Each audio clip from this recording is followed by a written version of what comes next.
Good evening. We start the last session of this second day, and I have the pleasure to present you Thomas Hochradner from University Mozarteum in Austria. Austria, for Italian is Austria. So, he's an associate professor of historical musicology in Salzburg, Department of Musicology, head of a research platform on Salzburg's history of music, and a member of the Institute for Reception and Interpretation of Music. Mainly deal with the history of music of the 17th century to the 20th century, musical philology, Baroque music, and Austrian traditional music also. We was talking about this. Editor of several books, for example, the volume on church music in Mozart Handbook and Silent Night, Holy Night, between nostalgia and reality. He published also various papers in anthology, but is about this topic, this very famous Christmas carol that Thomas is here for talking to us. The title for the paper is Christmas Carols Course into the World, Silent Night as an example of transnationalization. Please. Many thanks. I want to start with a sound example.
You may leave your parcels with me.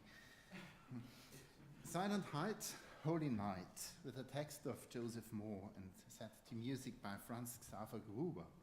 First performed at Midnight Mass, Christmas 1818, in the small church St. Nicola at Oberndorf near Salzburg, with two voices, tenor and bass, a choir repeating the final line and guitar accompaniment, is an example for a rather singular development within the 19th century.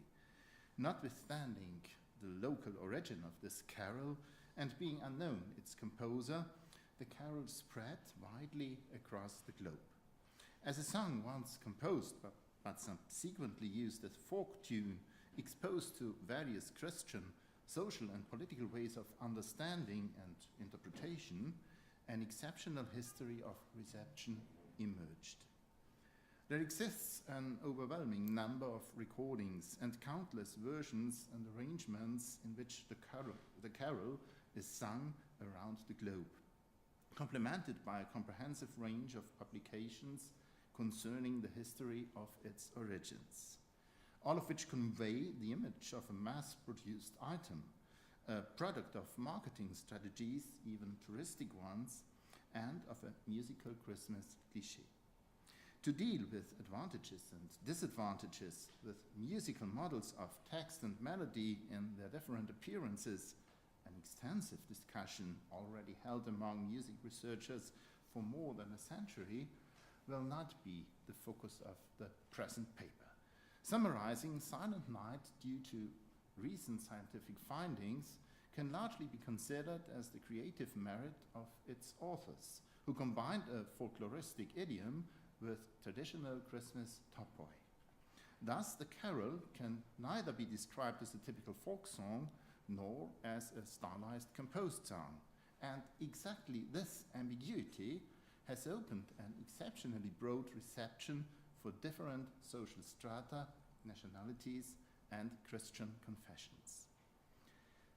Originally, Silent Night was conceived as a choral, and as such it was spread in copies regionally within the circles of teachers and organists. Of course, this dissemination didn't come about accurately, but with a constant tendency towards embracing slight changes. Instead of the guitar, rarely used in church music, the organ was preferred, and other instruments accompanying differed from time to time. Gruber himself gave into this practice, and upon his appointment as Regent Scori in Hallein, arranged his carol for 4 voices, organ, and a larger orchestra, with an initial performance of the agreement in this small city. Thus, some variants occur even in the several extant autograph scores of the song. However, faithful to this tradition, Silent Night had always kept its association with a sacral locality, as readily seen in Gruber's last autograph around 1860, in which he announces the carol as a Kirchenlied auf die Heilige Christnacht, as a church hymn for the Holy Christmas night. Yet all these aforementioned changes to the original version of Silent Night, though as slight as they may appear, did not have a decisive influence on the spreading of the carol, and for that matter, neither did the missing authors' names on the individual copies of the song affect its dissemination. In fact, both these factors contributed significantly to a dissemination which gave Silent Night a flourishing second life as an apocryph choral. To get beyond the scope was the result of a stroke of luck.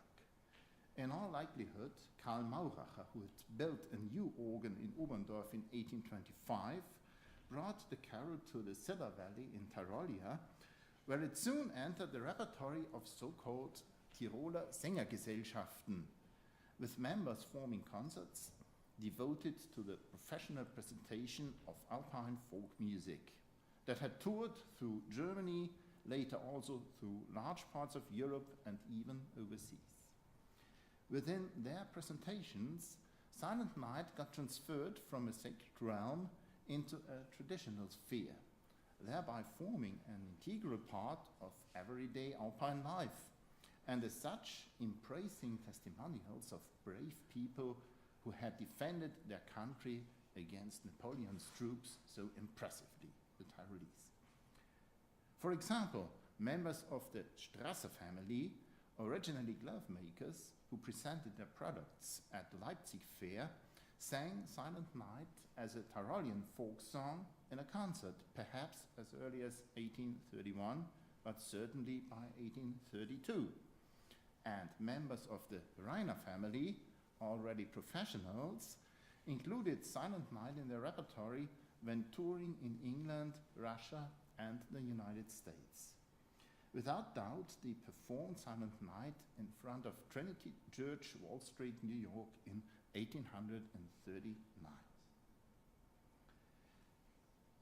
Soon after the Leipzig concert of the Strassers, the first print of Silent Night was published by Friese in Dresden. In this print, however, the melody appears considerably transformed in some measures and displays a more spectacular, perhaps even striking outline when in measure 3 and 4, a strange suspension, the so-called Zillertal suspension, is notated here and before here. And the top part ascends by the interval of a 7th instead of a 5th in measure 9. So instead of ya da da dee da da, it's ya da da dee da da dee, and so on. Furthermore, according to contemporary common knowledge, Silent Night was by Friese entitled as a Tiroler Volkslied, a Tyrolese folk song, with a reduction of stanzas from the original 6 to 3 stanzas, And in this drastically reduced version, it was reprinted several times. For instance, 1843 in Musikalischer Hausschatz der Deutschen, a collection of music which was very popular in the late 1840s and 50s. In the meantime, chiefly in German and English-speaking countries, a feature had developed which paved the way for integrating Silent Night into the intimate and rather individual social structure of domestic happiness. The carol became an essential part of bourgeois Christmas celebration, representing a solemn, close atmosphere within a Christian way of life in private homes. Again, this change was initiated by the text of the carol, with an emphasis squarely placed on its interdenominational message. A new edition acted as a catalyst. The Hamburg head of an orphanage, Johann Heinrich Wicheln, integrated Silent Night in his collection of songs entitled Unsere Lieder, first published 1844, thus facilitating access for Lutheran Christians by some important textual alterations. Wicheln uses blessed instead of holy couple, and lovely infant with curly hair is replaced by being in the stable at Bethlehem. In stanzas 2 and 3, Jesus, to Catholic, is substituted by Christ, though the word set as a melisma is not favorable for a performance. The zithertal suspension has vanished, but the melody still climbs to the interval of a seventh at the beginning of the last line of the text. It is this particular version of Silent Night which has conquered the awareness of so many people. Sometimes revisions of the text were made use of, for example in Carols for Christmastide by Bishop John Freeman Young, printed in 1859. I think that's still the most favored English version of the text. And I have another example, the Lutheran Amish, Old Order Amish in Kelowna, Iowa, still adhere to Wicheln's text. Here is a track of recent field work.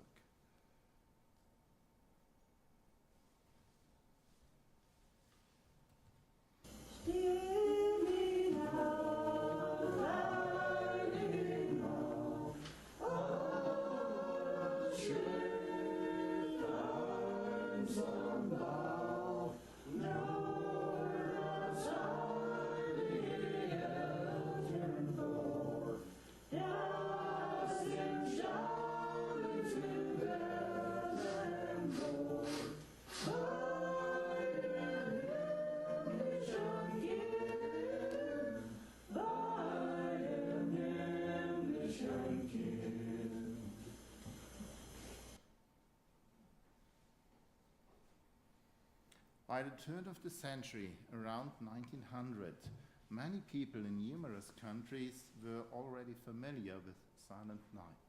Certainly, the adaptation and further use in Protestant circles had laid a cornerstone for its increasing popularity. Together with its presence as a Catholic choral, a dissemination on two distinct levels became possible and subsequently expanded. Josef Blätzacher, a vocal soloist of the Vienna Court Opera, noticed a copy of Silent Night entitled Choral of Salzburg, nothing more, in the pavilion of the United States at the Venice World Exhibition in 1873. And later on, he found other copies of this carol without any hints to their provenance in Sweden, England, and even India. Thus, in the ongoing migration of people to other parts of the world and Christian mission, Silent Night had already made its journey around the world at a turn towards the 20th century. Petrus Klotz, abbot of the Salzburg monastery St. Peter's, mentions in 1911 that he had sung the carol together with Franciscan monks in Bethlehem.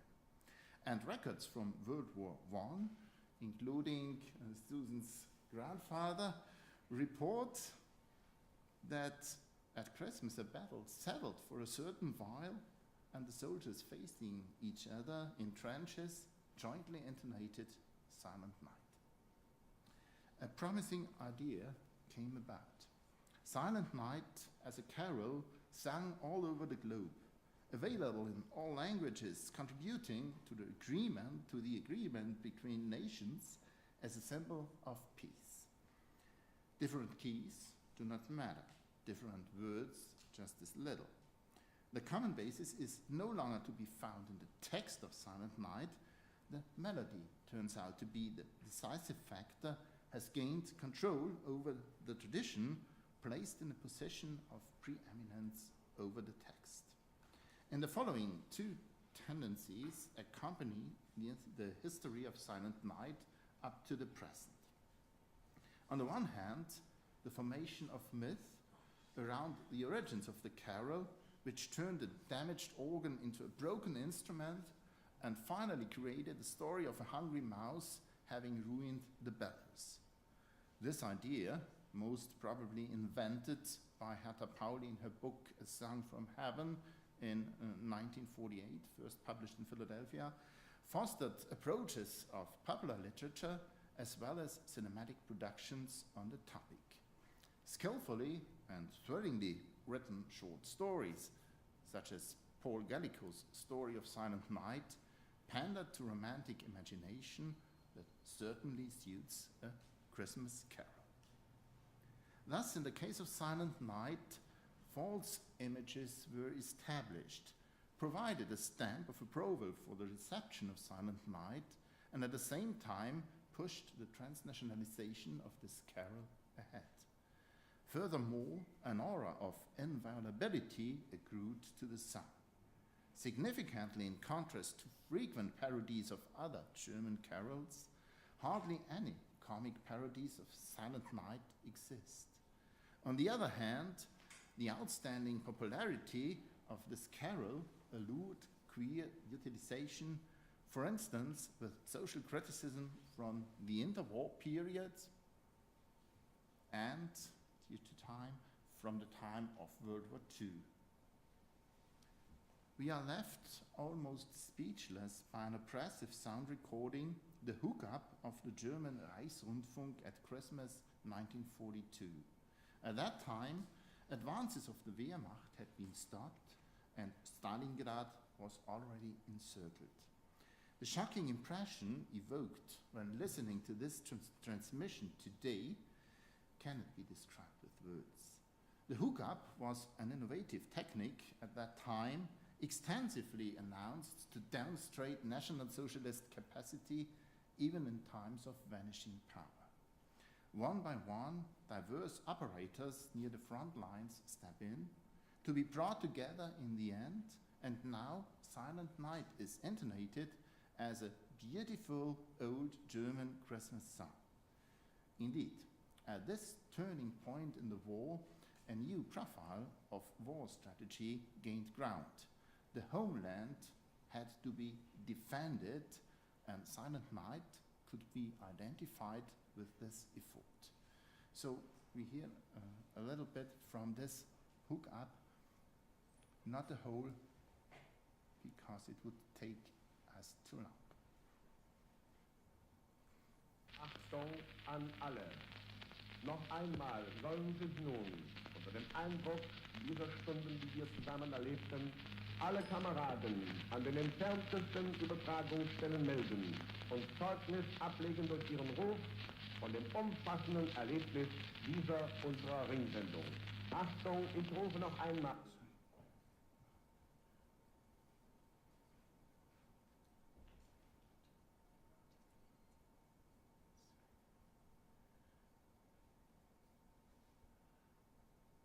Catania. Hier ist die Mittelmeerfront und Afrika. Achtung, Zakopane. Aus dem Heeresgenesungsheim in der Tatra grüßen die Verwundeten ihre Kameraden an den Fronten. Achtung, noch einmal Kreta. Achtung, noch einmal der Schwarzmeerhafen. Noch einmal der Schwarzmeerhafen auf der Halbinsel Krim. Wir bitten euch, Kameraden, jetzt in das schöne, alte deutsche Weihnachtslied Stille Nacht mit einzustimmen.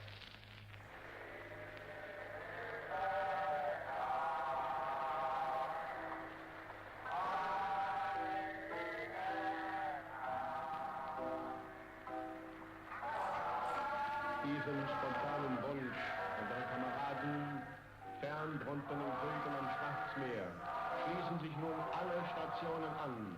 Jetzt singen sie schon am Eismeer und in Finnland. Und jetzt singen sie im Kampfraum unser Chef.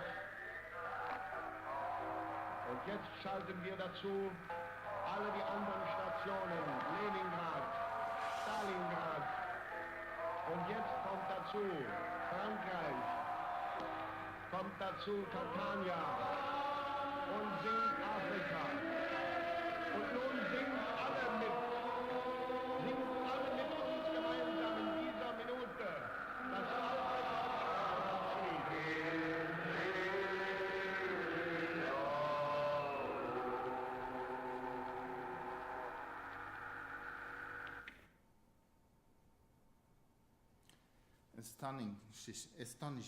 Astonishingly, Silent Night was able to keep its idyllic perspectives despite such peculiar alienation.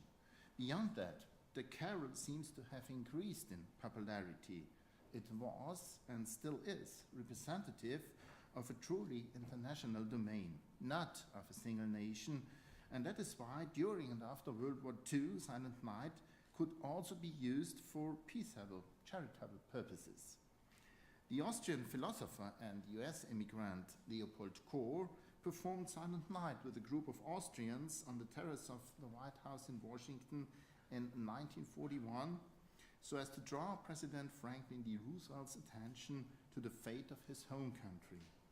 And the emigrated Trapp family singers, who spent part of the proceeds of their performances on care parcels for Austria after the war, placed Silent Night in the center of a stylized Alpine Christmas scene in their concerts.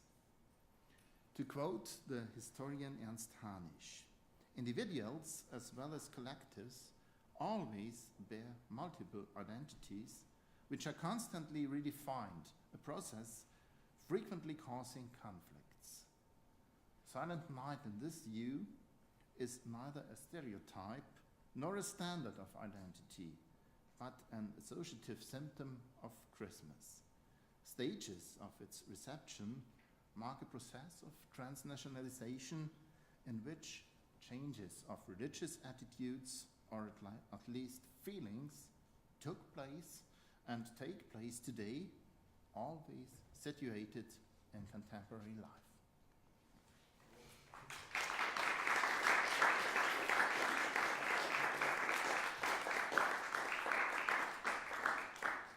Thank you so much, Thomas. I think it's really interesting.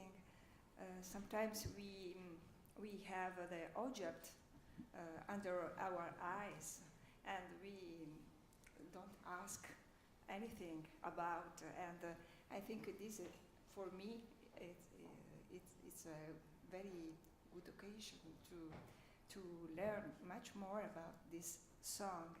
And what I can see is that the popularization of some song is something a little mysterious. We don't know. We told before with François Picard about some song that became street song. We don't know why. And this is, I think, is the case. But you told us some very important historically about.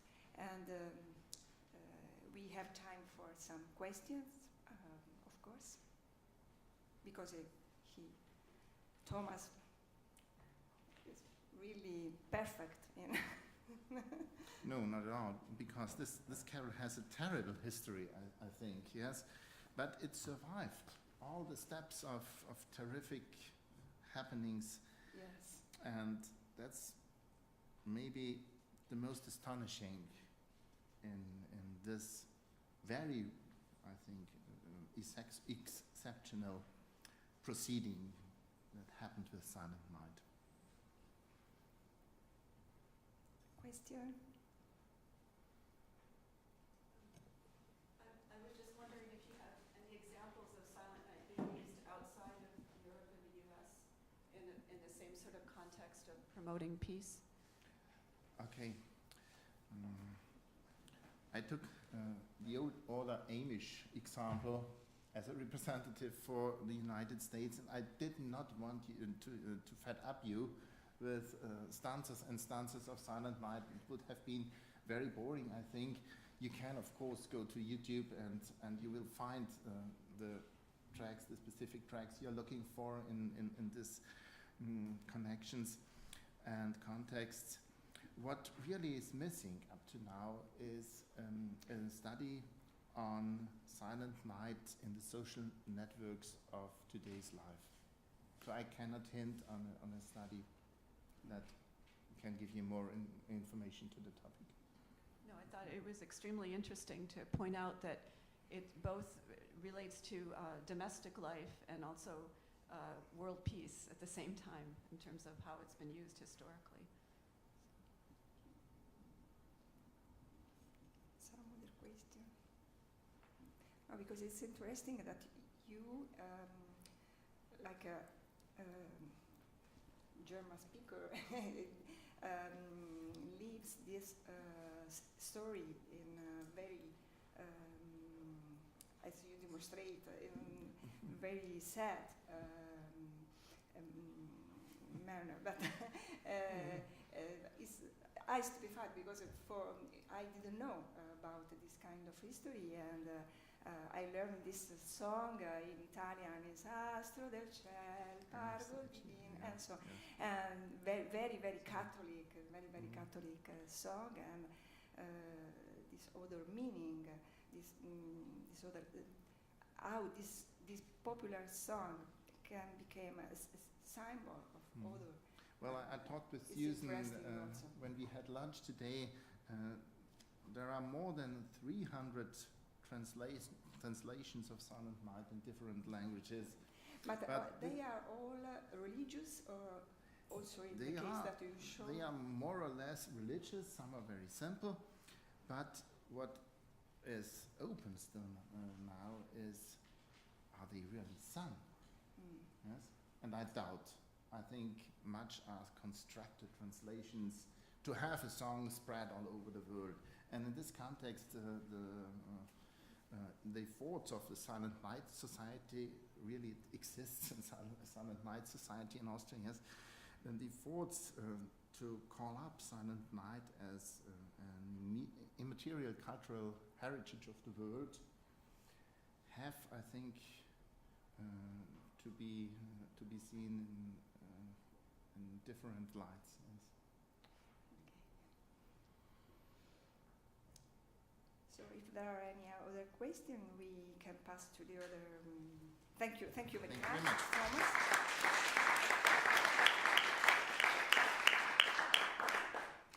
To Susan.